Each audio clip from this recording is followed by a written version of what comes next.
Thank you, President. My adjournment matter is for the Health Minister.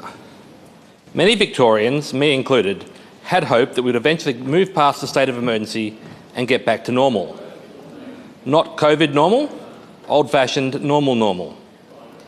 Initially, we were told there'd be a few weeks lockdown to flatten the curve, as well as the potential for ongoing restrictions on social distancing and density limits for up to 6 months. Well, we're well past that now, and it's becoming less clear that Victorians will ever have their freedoms fully restored under this government.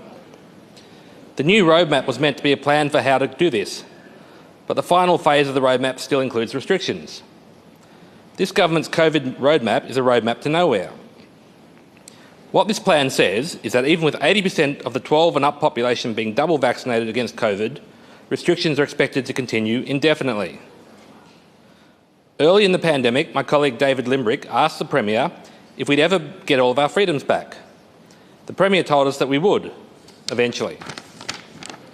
I call on the Minister to release a revised roadmap that explains the conditions under which this government expects that Victorians will finally have all their liberties restored.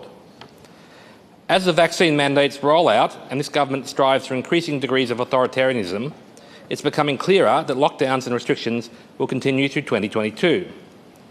At this rate, it's likely we'll only see our liberties restored in November 2022, following a state election that ousts the Andrews regime. The world is beginning to see what is happening in Australia, and international protests are beginning to ignite. What has happened in Victoria over the last 2 years is not normal. As yet, this government has made no effort to honour its commitment that Victorians will have their freedoms restored. Minister, I implore of you, make December 4th a day of freedom. Stop depriving Victorians of their liberty, and do it before the end of the year.